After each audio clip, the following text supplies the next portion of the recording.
샬롬, 하나님의 평강이 여러분의 삶에 가득하시길 바랍니다. 제가 사는 이 향남이라는 동네는요, 저희 집 바로 앞에 탄훈 이정근 선생님의 추모비가 있습니다. 탄훈 이정근 선생님은 일제시대 때 저희 동네 이 바란 지역에서 만세 시위를 주도하셨던 분이세요. 지금으로부터 102년 전 1919년 3월 31일에 이정근 선생님이 그의 제자 800명과 지역 주민들과 함께해서 바란시장에서 대한독립 만세를 외쳤던 사건이 있었습니다. 이 바란이라는 동네가 곡창지대인데다가 수산물도 굉장히 많이 유입되는 곳이라서 옛날에 일본군에 의한 수탈을 많이 당하던 곳이었습니다. 그러다 보니 일본의 그 관할 지역에 들어 있었는데 여기서 만세 운동을 벌이니까 일본 경찰들이 와서 그걸 진압하는 과정에서 탄훈 이정근 선생님이 돌아가셨습니다. 그로 인해서 그분을 기억하기 위해 이곳에서는 해마다 요맘때가 되면 3일 만세 운동을 재현하고 그리고 바란시장을 바란 만세시장으로 부르기도 하고 탄훈 이정근 선생님의 추모 행사가 매년 열리고 있죠. 어느 나라건 어떤 시위가 일어나면 그 시위에 경찰이 개입해서 사람들이 죽곤 합니다. 이 지역도 마찬가지였습니다. 이정근 선생님만 죽은 걸로 끝난 것이 아니라 4월 5일에 한 번 더 만세운동이 벌어졌고 그 일로 인해서 수천리의 대부분의 집들이 일본 경찰에 의해서 불에 타버렸고 그리고 제암리에는 23명이나 되는 마을 사람들이 제암리 교회에 갇혀서 불타 죽고 말았습니다. 그리고 고주리에서는 6명이나 되는 사람들이 일본 경찰에 의해서 학살당하는 사건이 있었죠. 그래서 저희 지역은 3일 만세로라고 하는 도로가 있고 제암리 기념관이 있는 동네입니다. 근데 오늘 읽은 본문 말씀에도 이와 비슷한 독립운동 같은 분위기가 좀 있습니다. 예수님께서 말을 타고 낙타랍니다. 어린 나귀를 타고 예루살렘에 입성을 하니까 사람들이 종려나무 가지를 가지고 와서 호산나 찬송하리로다 주의 이름으로 오시는 이 곧 이스라엘의 왕이시여라고 외칩니다. 이 호산나라는 것은 나를 구원하소서 이제 구원하소서라는 뜻이거든요. 그러면서 이스라엘의 왕을 맞이하는 환영식인데 이때 당시 이스라엘이 로마의 지배하에 있었으니까 로마 군에 의해서 이것은 핍박받거나 이렇게 잡혀가거나 하는 일이 벌어져야 되는데 전혀 그런 모습이 보이지가 않습니다. 로마군이 이스라엘의 호의적이었느냐? 그렇지는 않아요. 이전에 드다라고 하는 사람 그리고 유다라고 하는 사람들이 일어나서 이런 메시아 운동을 벌였으나 그들은 로마군에 의해서 잡혀 죽었습니다. 그리고 빌라도도 역시 그 갈릴리 사람들을 자그마치 3천 명이나 학살했던 사람이기도 하죠. 그런데 왜 얘들은 예수님을 그냥 두었던 것일까요? 그래서 오늘 저희 3.1운동과 달리 예수님의 이 왕으로서 예루살렘에 입성했는데도 불구하고 그 로마군이 그 예수를 억압하지 않았던 이 일에 대해서 세 가지 정도를 살펴보고자 합니다. 첫 번째가 예수님은 다른 시위와 달리 이 모습이 위협적이지가 않았습니다. 예수님의 입성이 로마군을 두렵게 하지 않았죠. 그리고 다소 사람들의 반응도 좀 축제 같은 분위기였습니다. 그래서 위협적이지 않고 축제 같은 예루살렘 입성에 대해서 좀 다루고요. 두 번째로 본문 말씀에 나온 대로 예수님이 어린 나귀를 타신 일을 두고 구약에 이런 말을 인용합니다. 시온 따라 두려워하지 말라 보라 너희 왕이 나귀 새끼를 타고 오신다 함과 같더라. 이 두려워하지 않게 하시는 주님이시잖아요. 그래서 예수님은 두려움의 존재가 아니라 겸손과 사랑의 왕이시라는 사실에 대해서 주목해 보려고 합니다. 그리고 마지막으로 세 번째로 예수님이 왕으로 예루살렘에 입성하시긴 하셨으나 그가 하신 일은 세상 사람들이 기대했던 것과는 좀 달랐습니다. 즉 세상의 방식과 다른 예수님만의 방식에 대해서 오늘 살펴보고자 합니다. 첫 번째로 예수님의 예루살렘의 입성은 전혀 위협적이지가 않았다라는 것입니다. 여러분, 보통 임금이 왕이 어디에 이렇게 행차할 때는 말을 탑니다. 말도 이제 제법 큰 말, 기왕이면 백마를 타죠. 그리고 백마를 타는 이유가 이렇게 말 위에 올랐으면 이렇게 허리를 꼿꼿이 펴야 되는데 이렇게 기품 있고 위험 있어 보이기도 하지만 백성들이 그 왕을 쳐다보려면 어떻게 되냐면 고개를 들어서 우러러 봐야 됩니다. 그러니까 임금이 행차하는 것은 사람들로 하여금 우러러 보게 하는 효과가 있죠. 그래서 왕은 백성과 다른 존재라는 것을 과시하는 효과가 있는데 예수님이 예루살렘의 왕으로 입성하실 때는 어린 나귀를 탔습니다. 보통 나귀들도 어깨가 보통 사람의 허리 정도 오거든요. 그러니까 어린 나귀면 그 더 작았을 것인데 거기에 올라타신 예수님의 모습이 여타의 다른 왕들처럼 말 위에서 꿋꿋하고 군주적인 모습을 딱 갖춘 그런 모습이 아니었을 것입니다. 그리고 사람들이 우러러 봐야 될 만큼 높은 곳에 계신 게 아니죠. 어쩌면 사람들이 몰려 있으면 예수님이 보이지 않을 정도로 그렇게 가려질 만큼 낮은 모습이었습니다. 그러니까 사람들의 눈높이에 맞았죠. 사람들과 눈높이가 맞았고 사람들은 그런 예수님에 대해서 호산나를 외쳤고 그리고 이스라엘 왕이라고 부르짖었습니다. 그런데 예수님의 그 예루살렘 입성 과정은 그다지 왕의 군주적인 모습, 그러니까 위험 있는 모습이 아니었음에도 불구하고 이스라엘 사람들은 왜 예수를 예루살렘의 왕이라고, 이스라엘의 왕이라고 추켜 세웠던 것일까요?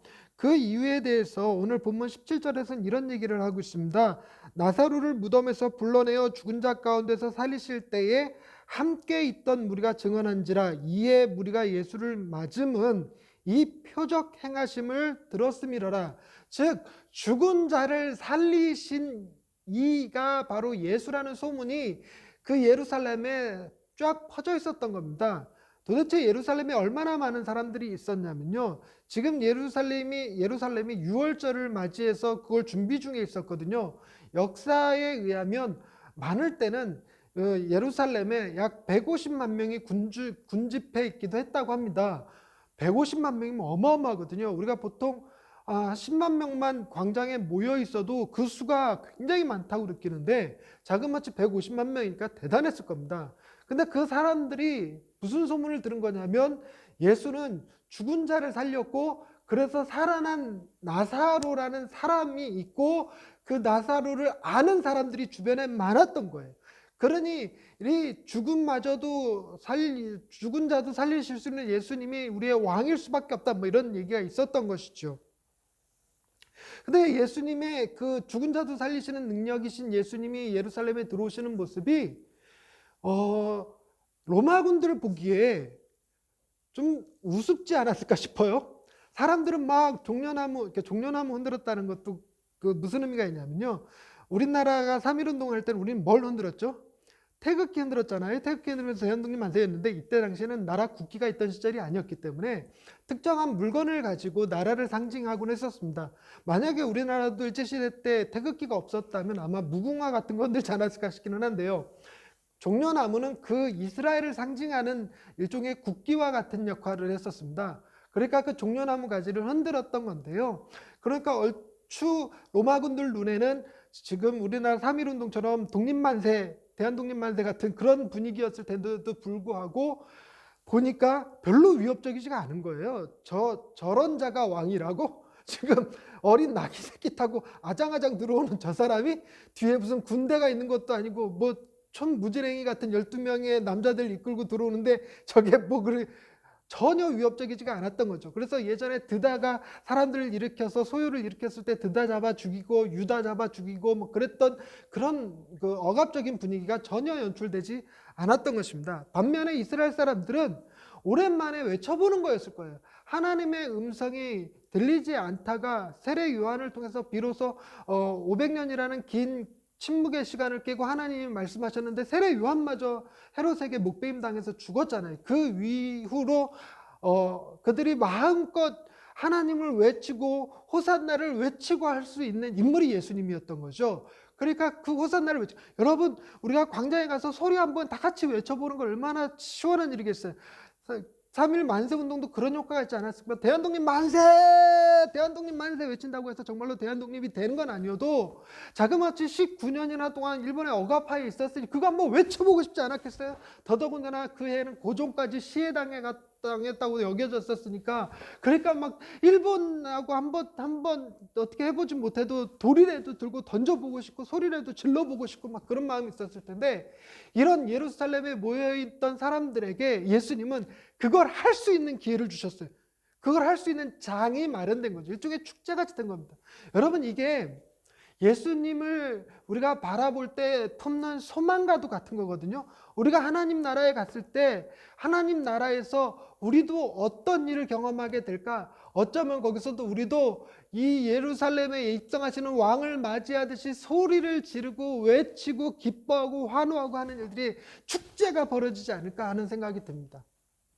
좀 아이러니하죠. 우리에게는 축제고 로마군들에게는 위협적이지 않은 그런 유대인의 왕의 모습으로 오셨습니다. 두 번째로 예수님은 두려움의 존재가 아니셨습니다. 여러분, 이탈리아 16세기 이탈리아의 외교관이었던 마키아벨리 들어보셨죠? 마키아벨리가 당시 왕에게 써서 보냈던 편지가 있는데 그게 나중에 책으로 나오면서 제목이 군주론이었습니다.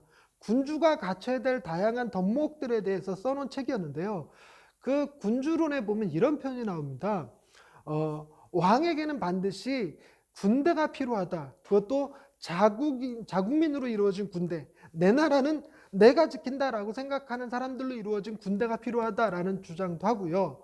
그리고 덕목에 대해서 이런 표현을 씁니다. 왕이라면 이 관대한 사람이 되지 말고 인색한 사람이 되어야 된다고 그럽니다. 왜 그러냐면 자기가 왕이 누구에게 뭘 준다고 할 때 그 주는 물건들은 다 어디서 나오는 거냐면 백성들의 세금에서 나오는 거잖아요.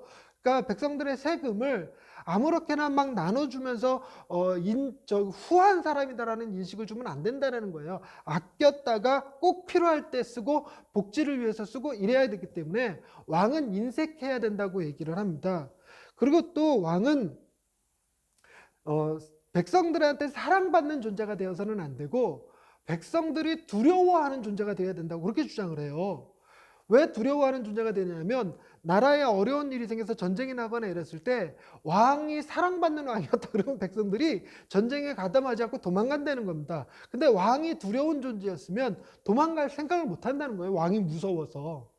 그래서 위기에 나라를 지킬 수 있기 위해서라도 왕은 백성들 앞에 두려운 존재로 있어야 된다는 것입니다.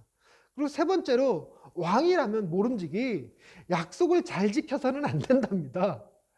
왕이지만 왕이 나라를 다스리다 보면 백성들한테 한 약속을 지키지 못할 때가 분명히 있는데 그럴 때는 과감하게 약속을 깨버려야 된다는 거죠. 그 약속을 지키지 않아야지만 된다는 겁니다. 그래서 사자처럼 용맹하겠다, 그 부강한 나라가 되겠다라고 했다가도 사정이 여의치 않으면 여우처럼 이렇게 꾀를 내어서 정치를 펴셔야 되는 게 임금이라고 했던 거죠. 그래서 이런 마키아벨리가 주장했던 정치학을 오늘날의 마키아벨리즘이라고 불리는데, 마키아벨리즘이 바로 자기의 목적을 이루기 위해서 권모술수나 도덕적이지 않은 행동도 할 필요가 있다라고 주장하는 정치 이념입니다. 그래서 여러분, 우리가 정치인들은 믿을 게 못 된다고 얘기하는 게 그 마키아벨리즘과 비슷한 느낌이죠. 그런데 여러분, 예수님은 이스라엘의 왕으로 등극하시면서 사람들한테 두려움의 대상이 아니셨습니다. 그러니까 일부러 나귀 새끼를 타고 들어오신 거죠. 그걸 구약에서는 시온의 딸들에게 두려워하지 말라. 왜냐하면 너희의 왕은 어린 나귀 새끼를 타고 온다. 그는 겸손하고 인자하시고 온유하신 분이시다. 여러분, 예수님이 세상의 그 군주론 마키아벨리가 얘기했던 군주론처럼 인색하신 분이었거나 두려움을 주는 존재였거나 약속을 지키지 않는 분이었다면 이런 표현 못 썼겠죠. 여러분, 예수님은 이 세상에 있는 그 어떤 임금하고도 비교할 수 없을 만큼 사랑과 겸손이 넘치시는 분이셨어요. 그러니 우리가 그 앞에서 즐거워하며 눈을 맞추며 종려나무 흔들며 같이 축제를 벌일 수 있었던 것 아니겠습니까? 그리고 세 번째로 예수님은 세상의 방식과 전혀 다른 방식으로 당신의 일을 행하셨어요. 무슨 얘기냐면 여러분, 상황이 여의치 않으면 세상의 군주는 약속을 지켜야 된다고 그랬습니까? 말아야 된다고 그랬습니까? 마키아벨리에 의하면 약속을 지키지 말라는 거잖아요. 그러나 예수님은 상황이 허락하든 상황이 허락하지 않든 그분이 구약에 하셨던 약속의 말씀은 꼭 지키시는 분이세요. 그 단편적인 예가 구약에 예언되어져 있던 대로 어린 나귀 새끼를 타고 조금은 우스꽝스럽고 조금은 로마군들의 그 조롱을 받을 수도 있는 그런 모습으로 예루살렘에 입성하셨잖아요. 만약에 저 같으면 절대로 그렇게 못할 것 같아요. 아니, 그냥 걸어서 들어가면 들어갔지 말 타고 들어갈 거 아닌 다음에 어린 나귀 새끼 안 탈 것 같거든요. 근데 예수님은 그런 거 전혀 개의치 않았어요. 약속이기 때문에 약속을 지키시는 거죠. 그 약속은 심지어 뭐까지도 지키셨습니까? 당신이 예루살렘에 지금 왕으로서 등극하러 가시지만 그 왕은 백성을 억압하는 왕이 아니고 백성을 위해서 자신의 목숨을 내어놓는 왕이었다라는 것입니다. 오늘 16절에 제자들이 처음에 이 일을 깨닫지 못했다가 예수께서 영광을 얻으신 후에야 이것이 예수께 대하여 기록된 것인가 사람들이 예수께 이같이 한 것이 생각났더라라고 기록하고 있잖아요. 예수님이 영광을 얻으셨다라는 걸 우리가 지난주에 말씀드렸듯이 예수님의 십자가 사건을 의미하는데 이 예수님의 십자가 사건이 구약의 처음에 이 아담과 하와가 범죄할 때부터 주어졌던 메시지였어요. 그런데 여러분 가만히 생각해보면 아담과 하와가 범죄할 것에 대하여 이미 하나님은 알고 계셨죠. 그래서 선악과를 에덴 동산에 두셨는데 선악과를 두면 아담과 하와가 그걸 따먹을 걸 아심에도 불구하고 두셨어요. 근데 우리가 알다시피 하나님은 모든 지혜의 왕이시잖아요. 그러면 선악과를 치우는 게 우리가 원하는 우리가 생각하는 방식일 것 같지만 하나님은 그걸 치우는 대신에 선악과를 따먹고 범죄한 인간들을 구원하시기 위하여 이미 선악과를 세울 때 예루살렘 골고다의 십자가도 세우실 것을 그리고 그곳에 당신의 아들 예수 그리스도를 십자가에 내어줄 것에 대한 약속까지 다 거기에 담겨져 있었던 것이죠. 이게 하나님의 약속입니다. 그 약속은 구약의 면면이 흘러왔죠. 그것을 실제로 이루실 때가 되신 겁니다. 그래서 예수님은 영광을 얻으시는 방식이 예루살렘에 올라오셔서 사람들에게 조롱을 받으시고 로마군이 아닌 당신의 백성들인 대제사장과 바리새인과 서기관들에 의해서 십자가에 죽임을 당하시게 되신 것입니다. 말씀을 정리하고자 합니다. 오늘 총 3가지를 말씀드렸습니다. 예루살렘에 입성하신 예수님은 3.1운동과 같이 그 일본군들을 두려워하게 했던 3.1운동과는 달리 로마군에게 별로 위협적이지 않은 모습이셨어요. 그 모습은 도리어 마음 놓고 축제를 벌일 수 있게 하는 예수님이셨고요. 두 번째는 예수님은 두려움의 존재가 아니라 세상의 왕과는 달리 사랑과 겸손과 인자와 자비가 풍성하신 왕으로 이 땅에 임하셨다는 사실입니다.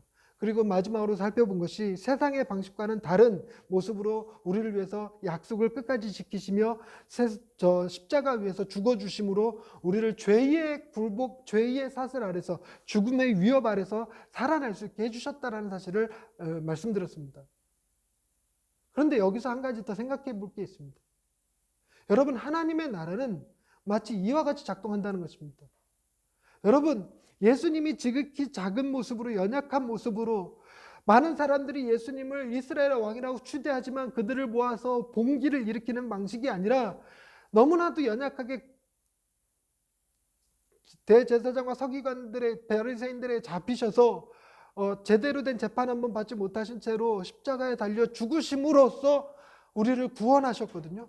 그거는 결국은 뭘 의미하냐면 하나님이 이 세상을 다스리는 방식의 한 단면을 보여줍니다.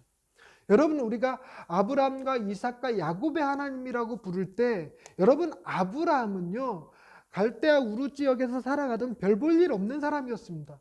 당시에 어떤 족장의 힘은 그들이 거느리고 있는 사람 수에 비했거든요. 근데 아브라함은요 아이를 갖지 못하는 사람이었어요. 자녀가 없었어요. 100세 때 되어서 이삭을 낳았습니다. 그런 아브라함을 갈대아 우르에서 건져내 당신의 백성을 삼으신 게 하나님이셨어요. 여러분, 이삭도 마찬가지로 자녀를 낳지 못한다고 했던 그의 어머니 사라에 의해서 태어났습니다. 하나님은 하갈 이스마엘을 낳았던 하갈을 통해서 일하시는 것이 아니라 애를 낳지 못하는 여인이었다는 사라를 통해서 그 일을 행하셨습니다. 뿐만 아니라 우리가 야곱의 하나님 그럴 때 야곱이 장남이 아니었습니다. 야곱은 동생이었어요. 당시 고대 사회에서는 모든 권한은 장남을 통해서 이어지게 되어 있었습니다. 그러나 하나님은 장남을 통해서 일하시는 것이 아니라 동생이었던 야곱을 통해서 일하셨죠.